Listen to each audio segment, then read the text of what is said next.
बिस्मिल्लाहिर्रहमानिर्रहीम। मैं doctor Ziaul Mazhari, chief consultant equity eye centre Lahore आपसे मुखातिब हूँ।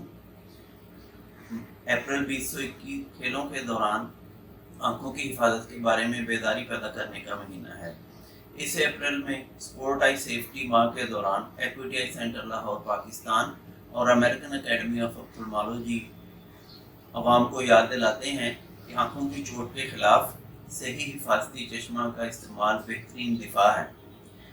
आंखों की चोट से आपकी आंखों का तहफ़्फ़ुज़ ज़्यादातर आपके अपने हाथों में है और इस सिलसिले में आंखों की हिफाजत के लिए सबसे अहम चीज़ ये है कि आप हमेशा मुनासिब हिफाजती चश्मा पहने जो आंखों की 90% से ज़्यादा चोटों को रोक सकता है। तो ये था मैसेज एक्विटी आई सेंटर और अमेरिकन एकेडमी ऑफ ऑप्थेल्मोलॉजी की जानिब से उर्दू में।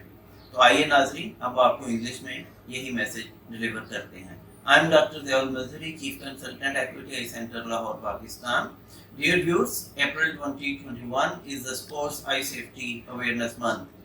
This April, during Sports Eye Safety Awareness campaign, Equity Eye Center Lahore, Pakistan and American Academy of Ophthalmology remind the public that the right protective eyewear is the best defense against eye injuries. Protection of your eyes from sports-related eye injuries is in your own hands. Mostly. The most important thing you can do to protect your vision at work and during contact sports is to always wear appropriate protective eyewear, which can prevent more than 90% of the serious eye injuries. Thank you very much for your attention.